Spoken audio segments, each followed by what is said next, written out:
All right. Well, good morning, everybody. Hey, I'm trying to figure out, am I normal? I don't feel the extra hour. Is there anybody there who's with me that you just don't even know it's daylight savings time? So, like, part of being an adult? I saw someone else raise their hand. Okay.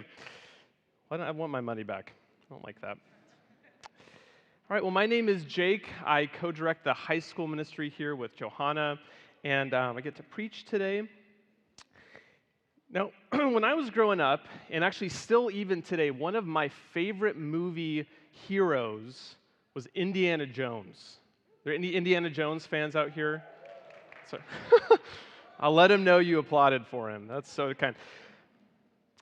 And one of the reasons that I loved Indiana Jones was because of the fact that he was just kind of unstoppable, right? Like, it doesn't matter if there are Nazis in his way, or there's a boulder coming after him, or if he has tarantulas on his back. He just doesn't seem fazed. He's tough as nails. But what I really love about Indiana Jones is the fact that for as cool as he is and as tough as he is, there is one thing that is a paralyzing fear in his life. Does anybody know what that is? Good job, you guys have seen it. Yeah, snakes. Snakes. Why'd it have to be snakes? Right? He hates snakes. And the reason I love that is because I think that makes Indiana Jones so relatable. Right? For as cool as this guy is, there's one thing in his life that when he comes face to face with it, he's just completely paralyzed. And I love that. And I think that resonates with us because all of us, and I know some of you are really cool and really brave and everything, but all of us have something that we're afraid of. Fear is a pretty common part of the human experience. All of us in some way experience fear. And in fact, to use even a word that's maybe even more specific to a lot of us, certainly more specific to me, we can feel a lot of anxiety. Right? Anybody else out there with me? You don't have to raise your hand. But I know that's certainly true of me. And so in today's passage, we're going to jump, that we read today, we're going to jump right into the boat with the Apostle Paul during one of the most fear-inducing, anxiety-drenched episodes, I think, in his life. And we're going to get in the boat with him, and I want to ask 3 questions today. The first question is, what's the problem? The second question is, what's the promise? And the third question, what's the posture? So problem, promise, posture. And we're going to see how those were answered in his life, how God met him in the storm, and then think about how God might meet us in the storms that we feel in our lives as well. Okay? Sound good? By the way, I do feel burdened to say this just right at the start. I think this is definitely worth saying, is I'm going to talk a lot today about anxiety, but that's a really big word. Right? When I say anxiety, that can cover a pretty big, wide range of experiences. And so when I'm talking about anxiety, I just mean the sense of fear that we all feel in response to difficult, stressful, chaotic, out-of-control situations. And even maybe smaller situations as well. But it is totally worth noting that anxiety can be bigger than that, and for sure at times it can require medical attention. And I am so grateful that God has raised up actually multiple people here who are experts in that and who know really how to minister to you if that's something that you're experiencing. And they can say so much more than I can say in a sermon. So I just feel burdened to say that, but know that when I'm talking about anxiety, I'm talking about the experience that we all feel, the fear we feel when we're out of control, when there's a storm. Okay. So let's jump into the boat with Paul today. And kids, I know you guys have been given little ships that you get to build, right? And so as you build it, what I want you to do is, and actually, Luke, you can put up the slide now of the storm. You can picture yourself in the middle of this storm. Put yourself in that little boat that you're making. Okay, and put yourself right in this story. I think that'll make it more fun.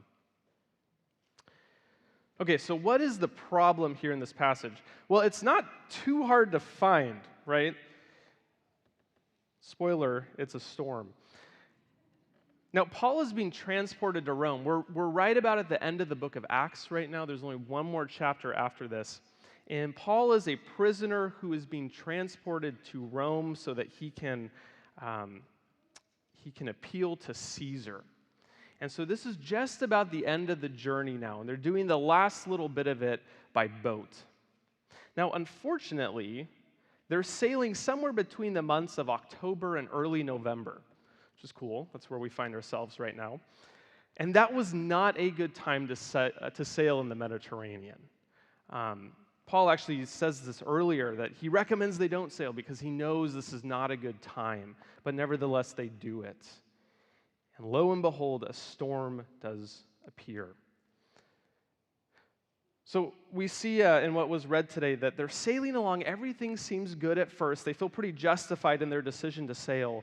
And then suddenly, verse 14, a tempestuous wind called the northeaster struck down from the land. And when the ship was caught and could not face the wind, we gave way to it and were driven along. Running under the lee of a small island called Cauda, we managed with difficulty to secure the ship's boat. After hoisting it up, they used supports to undergird the ship. Then, fearing that they would run aground on the Syrtis, they lowered the gear and thus were driven along. So I don't know about you, but if you grew up in California, it's hard for me to picture a storm, right? Our storms are not very stormy. But you got to understand that when this says it was a storm, this is not just a little wind and a little rain. I think the way the NLT translates it is a typhoon-like wind. So I put this picture up. It's probably even way worse than this. They are stuck in the middle of a typhoon. And notice that in verse 15, they're caught and they lose control. The wind is so strong, what they realize quickly is, we're not even able to control this at this point. We just have to give into it and be taken along. In verse 17, they would have had a side boat, and so they realized, shoot, we need to get this side boat in or we're going to lose it. And so they pull it into the boat, and they use supports to undergird the ship, which means if they're doing that, they're passing cables. I could not figure out how they do this, so maybe if you're a sailor, you can let me know later. But somehow they passed cables underneath the boat, and the reason they're doing this is because they are so concerned at this point that the ship is going to break apart, that they're taking any precaution they can just to keep it together. So this is bad. But it gets a lot worse. Verse 18. Since we were violently storm-tossed, they began the next day to jettison the cargo. So notice here now the storm has rolled into the second day. So this isn't just like a one-day little storm that blows over. We get a lot of those here, right? This is a multi-day storm already. And it says that they jettison the cargo. And this is a serious thing because what this means is they are throwing overboard the very means they have to make money. So in addition to the prisoners, what they're transporting here is merchandise that's going to be sold in Rome. But they're throwing it overboard because they realize we're really in danger of sinking right now. And we need to take every precaution we can to lighten the ship. And so in order to save their lives, they throw their very livelihood overboard. That's pretty serious. Put yourself in that ship and just imagine making that decision for a moment. This multi-month journey that I've been going on, it's all a loss. But I need to do that just to stay alive. Well, it gets even worse. Verse 19, and on the third day, so now we're in the third day of the storm, they threw the ship's tackle overboard with their own hands. And the ship's tackle would have been the equipment that they had used to steer the boat, to give them control over what direction they're going. And so evidently there's probably so much water in the boat, there's such a risk of sinking that they're realizing we got to get rid of anything we possibly can. And so the very means to control their direction, they take in with their own hands, they throw it overboard. I think that shows that this is a pretty bad storm. Right? These guys who are professional sailors, who need to be able to steer where they're going, they realize at this point, we're at the will of this storm. We are out of control. Verse 19, verse 20, even worse. When neither sun nor stars appeared for many days, and no small tempest lay on us. That means the storm stayed with us, the typhoon stayed with us. All hope of our being saved was at last abandoned. So the last thing that goes overboard is their hope. And just put yourself in this situation for a moment. You've lost all means to get income. You've lost all means to direct now where your life is going. You can't even see the sky, and you come to the conclusion, we are not getting out of this. These are experienced sailors, and they're saying, we're doomed. There is no hope here. So what's the problem for Paul? Well, it's pretty clear. He's doomed. Right? That's the problem here for Paul and everyone on board the ship with him. And there's about 300 people on this ship.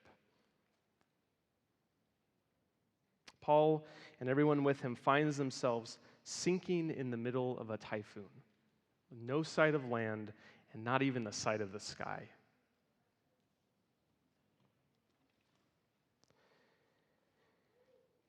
And now I know that for most of us, we will probably never be caught in a storm like this. I hope that's true. Maybe some of you have. But for most of us, for me certainly, this is probably not going to be an experience that we will ever experience ourselves. But man, I still think this is super, super relatable. Because even if we're not caught in the storm in the ocean, we have our own problems that makes it sometimes feel like we are on a sinking ship. Does anybody resonate with that? Like sometimes life is just good. You are just coasting along. Things seem like they're going pretty smoothly. And then out of nowhere, boom, wind comes in. A tidal wave comes in. And everything changes in a moment. Sometimes these are storms that, if we have money, we're saying, I don't care, take it, just get this thing out of my life because I realize how scary this is. And it's storms where we lose control and sometimes where we're even left just saying, I have no hope here. I was thinking in my own life, one of the biggest storms, ironically, came from what seemed like was going to be a cool thing, and that was in my senior year at Cal State Long Beach. I got picked to make a senior film. It was going to be funded by the school, and it's like, oh, it's exciting, that's great. Well, in the end, it was exciting, but there was quite a storm that I had to go through. Actually, one of my friends from film, Jonathan's here, he was in this with me, so he can identify. I kid you not, literally everything that could have gone wrong went wrong leading up to the filming of this short little 12-minute film. Like the week of, my car was stolen. I think it was like the night before I found out the studio we were going to film in, the power was going to be turned out. Some people quit at the last minute. Even after I finished filming, I forgot the hard drives in the parking lot for 2 hours. Don't do that if you make a film. That's not good. But I remember, if you notice, as we read on, we'll see that the sailors, they didn't eat for days on end. They were so consumed with fear of their future, the anxiety of the situation, that they did not eat for days on end. And I remember when I was making my senior film that easily a day would go by and I would realize, wow, I didn't eat a single thing. I didn't even notice because I was so concerned with bailing water out of my boat. I didn't even think to eat. And if you know me, you know that like 95% of my brain is spent thinking about food. So that's pretty bad if I'm not eating. In fact, I remember a few days before we filmed, I actually said to someone, man, it just feels like I'm on the Titanic right now. It feels like I am on a sinking ship, and when this thing goes down, I'm just going to be left saying, gosh, who am I? Why did this fail so bad? How am I going to account for the money that was lost? And that was a storm in my life. And so it might not be a boat, it might not be making a short film, but we all have something in our life, probably right now, that just grabs a hold of our anxiety. Kids, my heart goes out to you guys. I think about, I remember being a kid, it's a hard, scary thing. I remember one of the scariest things for me was starting at a new school. I don't know if any of the kids here can identify with that, but you go in and you don't know anybody. And you're just left asking these questions of, is anyone going to like me? What happens if I don't make any friends? It's a scary thing.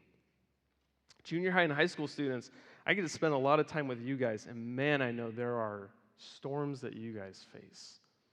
In fact, one of the biggest ones where my heart goes out to you is this feeling that you have to be perfect literally all the time.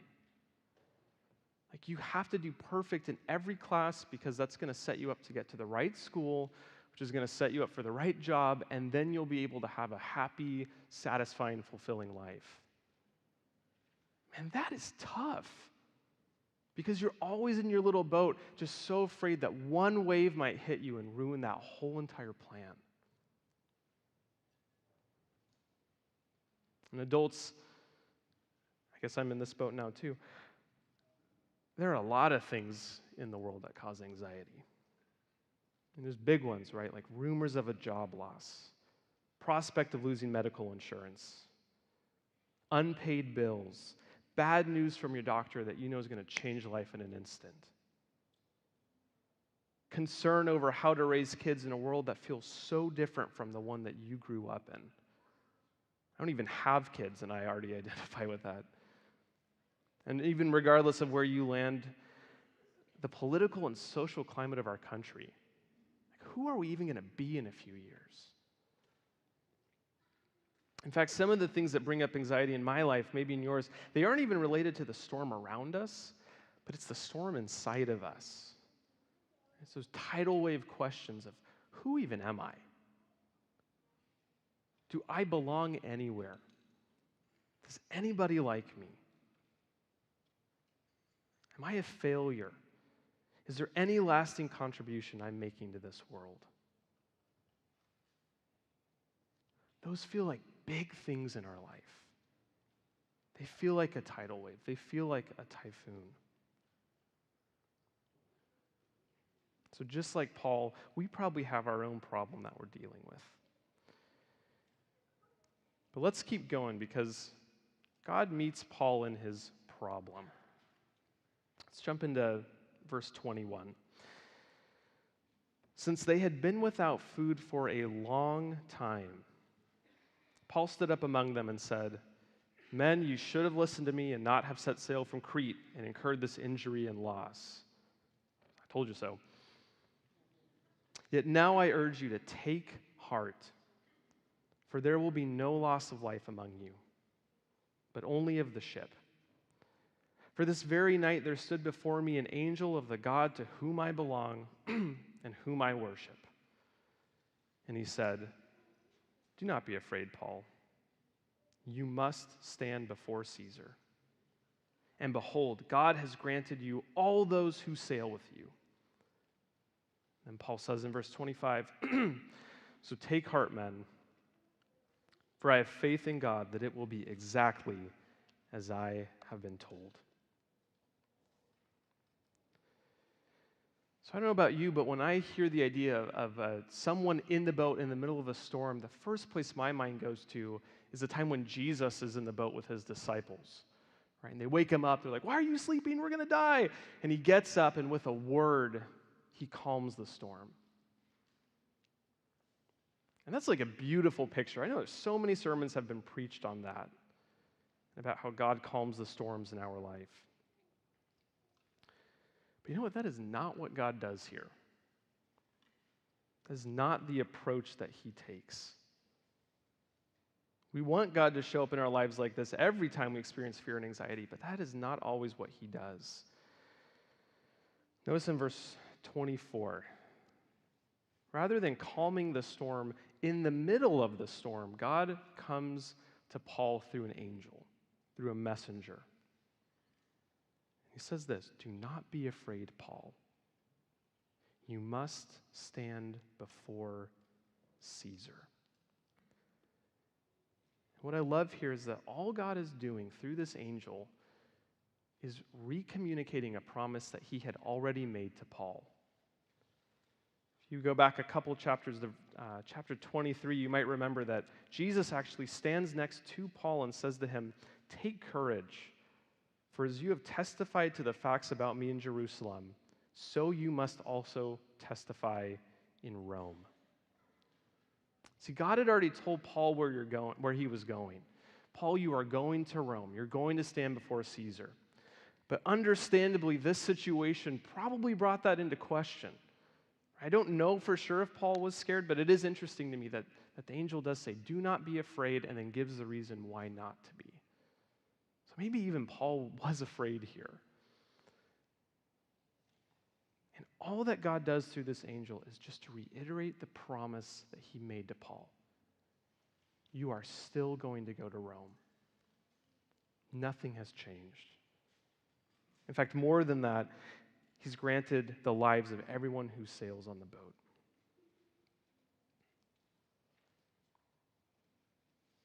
God shows up to Paul. God meets him in the middle of his problem by just reminding him of the promise that is true. Here's why I think this is good news for us, is that in all honesty, I cannot stand up here and remotely promise you that God's going to calm every storm in your life. We pray for that. We hope that we have that type of encounter where Jesus steps out and with a word calms everything that's around us. But in all honesty, there are so many believers who have gone to their death in the midst of a storm to promise that God can do that or will do that every time. But you know what? This passage gives me a lot of hope because I think the experience Paul has is available to us in literally every single storm. And it might not come through an angel, but you know what it does come through? Is this. And this is going to sound weird, but in some ways, I think this is better than an angel. Because I don't know about you, but angels do not show up often in my life. But you know what is with me literally everywhere I go, whether it's here or here, is God's promises in Scripture. And God meets us through those. And so I just want to take a moment and read some of God's promises over you. And kids and adults alike, I invite you just to close your eyes for a moment and put yourself in the middle of whatever storm you're feeling, the chaos that's around you, the tidal wave that feels like it's looming. Hear this spoken to you. I will never leave you nor forsake you. I knitted you together in your mother's womb. Every hair on your head is numbered, and I know when you sit down and when you rise up. Even before a word is on your tongue, I know it. I saw you before you were born. Every day of your life was recorded in my book. Every moment was laid out before a single day had passed. I know what you need before you ask me. You say, "Oh Lord, how many are my foes? Many are rising against me. Many are saying of my soul, there is no salvation for them in God." But I am the shield around you, your glory and the lifter of your head. You cry aloud to me, and I answer you from my holy hill. In the world you will have tribulation, but take heart, I have overcome the world. For the mountains may move and the hills disappear, but even then my faithful love for you will remain. My covenant of blessing will never be broken. For I know the plans I have for you.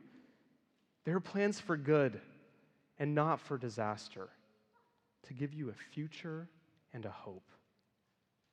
I've shown my love for you in that while you were still a sinner, Christ died for you. For I so loved the world that I gave my only Son, that whoever believes in him should not perish but have eternal life.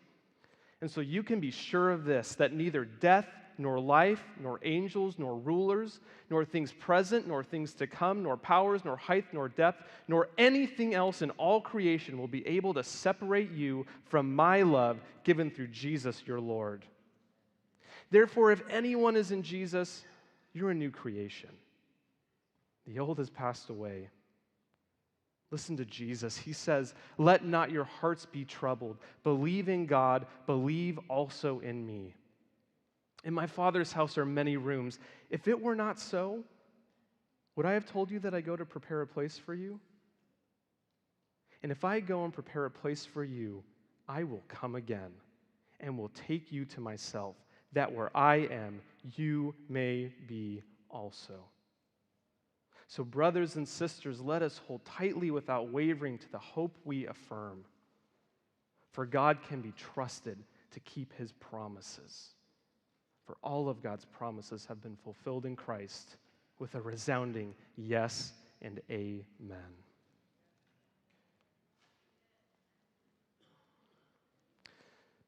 God might not calm every storm in your life, but he gives you the promises in the midst of that storm. He reminds you, I know where you are going, and it is a place of hope, and I am with you on the journey. Friends, in the midst of our problems, we still have God's promises. That is something, believe me, that this anxious person needs to hear. So in closing, one last question. Then what's the posture? How are we people then who receive these promises? I just want to point out the fact, I already said this, but the storm still goes on after Paul gets this promise. In fact, we read that in total, they're in the storm for, I think it's 15 days altogether.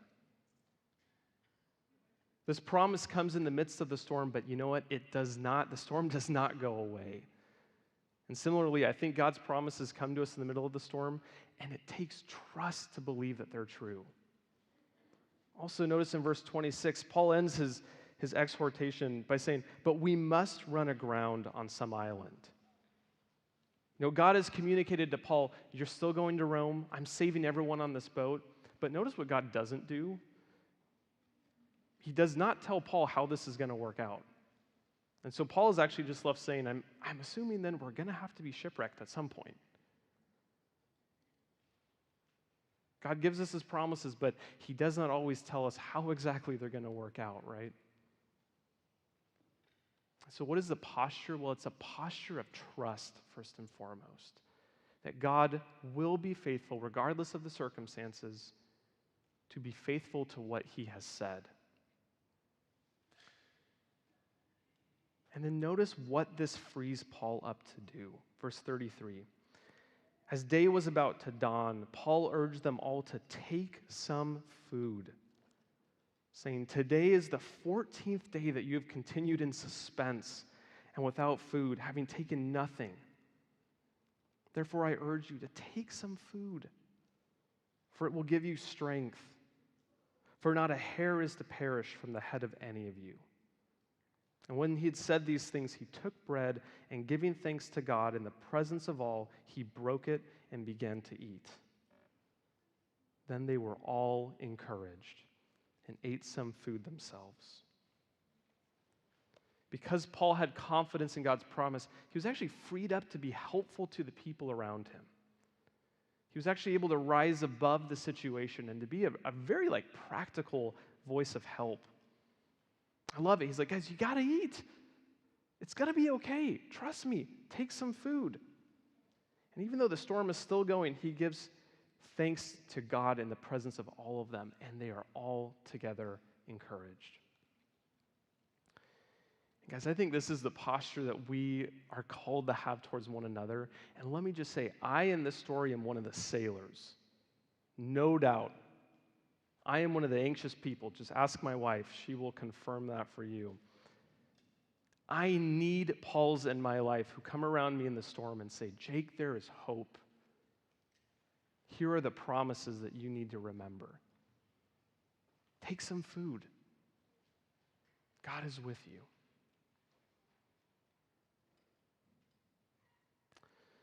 And so I just leave you with these three questions then as you think about your own life.